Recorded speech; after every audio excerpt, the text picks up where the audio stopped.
xin chào tất cả các bạn. Hôm nay mình sẽ chỉ cho các bạn cách làm slime với nước rửa chén và muối. Hôm nay cũng là video đầu tiên mình quay cho nên có gì sai sót mong mấy bạn thông cảm nha. Đây là slime mẫu của mình. Mình mới làm đây thôi. Nó rất là dẻo, mịn nữa mấy bạn. Mấy bạn coi đó. Nó rất là dẻo, mịn. Rồi lại mấy bạn bảo quản trong hộp kính nha, để chứ không nó cứng lại đấy. Rồi nguyên liệu chúng ta cần có là một đồ khuấy và một đồ đựng, và đây là hồ nước, nước rửa chén, muối ăn đó nha mấy bạn. Thực phẩm các bạn có thể dùng màu nước. Bạn nào mà không có màu thì không cho cũng được, không cho vào slime của mình cũng được nha. Ta bắt đầu làm thôi. Đây là hồ mình cho vào sẵn rồi nha mấy bạn. Mấy bạn khuấy làm sao mà đừng có để cho nó lên nổi bọt nha mấy bạn. Khuấy đều. Bây giờ chúng ta sẽ cho nước rửa chén vào. Đây là nước rửa chén Sunlight mấy bạn. Mấy bạn có thể dùng nước rửa chén loại nào cũng được, Mỹ Hảo cũng được. Đây mình sẽ cho vào.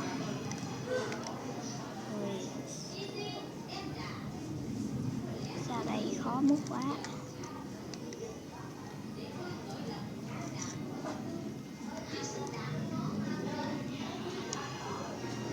Mình sẽ cho một muỗng vào nha mấy bạn.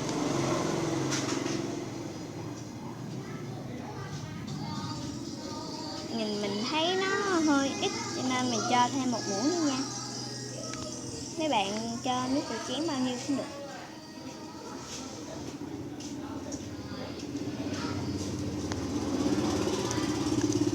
Rồi đó, chúng ta sẽ khuấy lên. Khuấy đều tay lên nha mấy bạn. Khuấy cho nước rửa chén và hồ hòa vào nhau.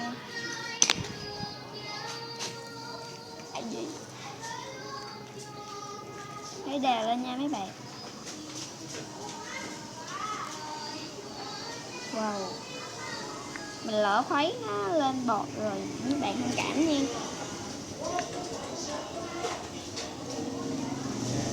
Rồi bây giờ mình sẽ cho màu vào. Mình sẽ cho màu xanh. Mấy bạn thích màu gì thì cứ cho vào nha mấy bạn.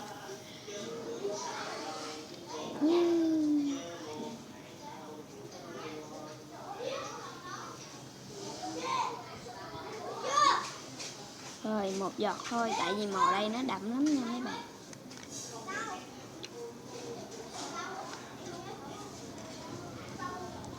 Rồi mình sẽ khuấy đều lên cho màu tan ra. Chỉ có một giọt mà nó đậm như thế này nè mấy bạn.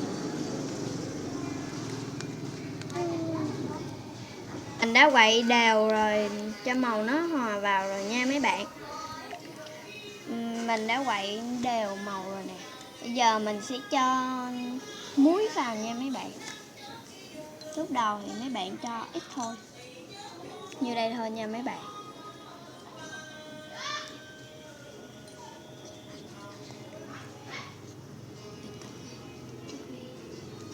Mấy bạn quậy đều lên.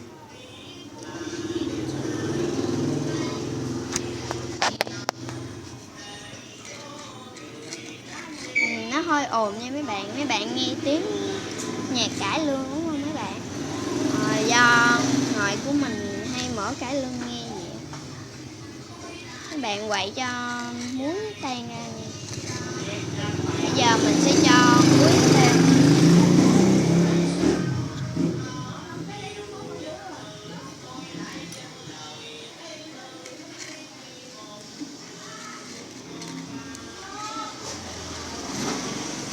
Nó hơi bị xích nha mấy bạn. Khuấy đều lên.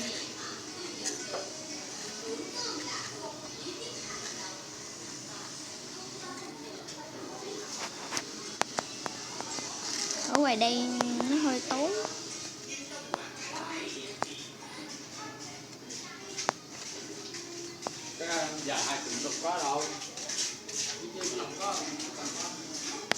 Nó sệt sệt rồi nha mấy bạn.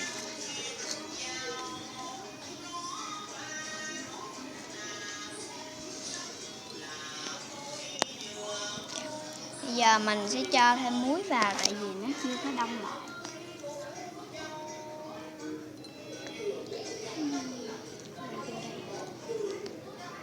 Dần nha.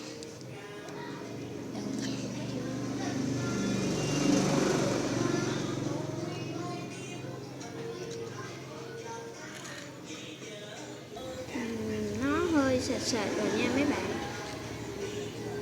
Sệt sệt lại rồi.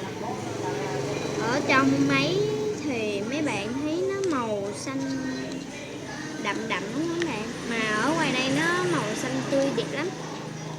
Mình thích màu xanh này. Nó rất là đặc. Sệt sệt lại rồi. Mình sẽ cho thêm muối vào.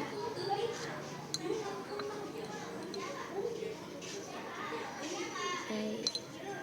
Cái mẫu hồi nãy mấy bạn mình đưa cho mấy bạn coi á, mình không có cho màu vào cho nên nó nhạt nhẹ nha mấy bạn.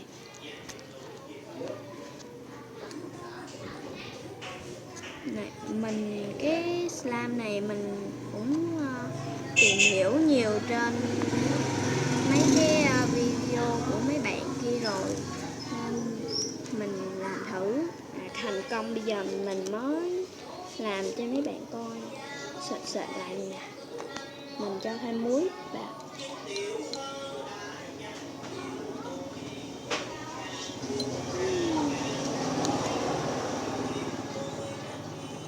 Sắp thành công rồi nha mấy bạn. Các bạn cứ quấy khi nào mà nó đặt lại. Nó sắp thành công rồi nè mấy bạn.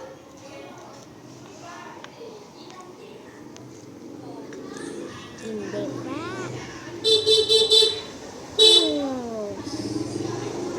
Sắp thành công rồi nha mấy bạn.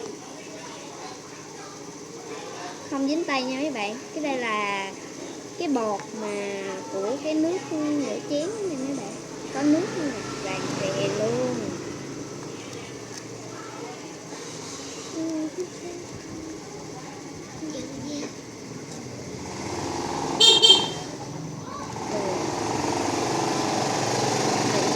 Cho nó xuống.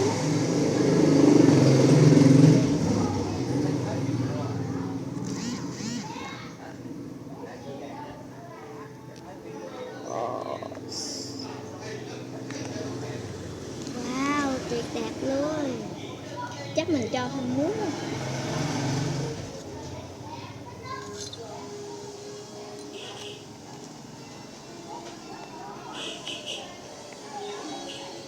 Các bạn trộn đều cho muối tan ra trong cái hỗn hợp nha.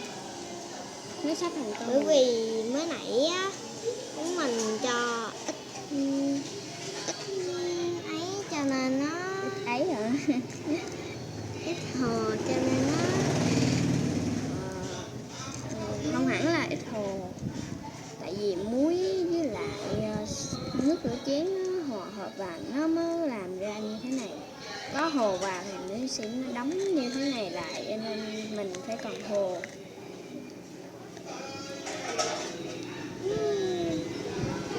Không dính tay này nha mấy bạn. Đây là bột của nước sôi. Bây giờ mình sẽ vớt cái slime ra về đây cho dễ nha mấy bạn. Dễ dắt nước.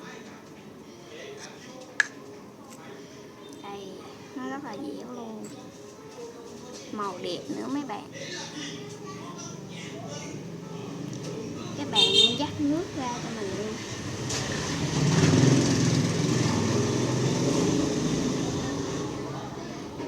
Nhà bắt tay nó vui hơn, đúng không mấy bạn?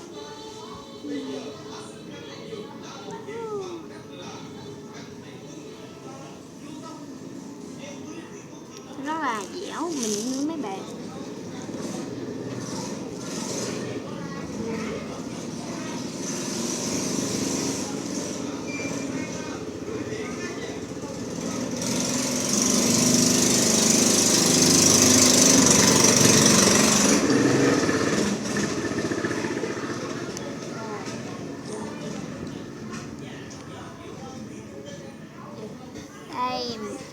làm xong slime rồi nè. Màu nó rất là đẹp, mịn, dẻo, chơi rất là vui nha mấy bạn. Mình xin nói cách bảo quản slime luôn. Mấy bạn có thể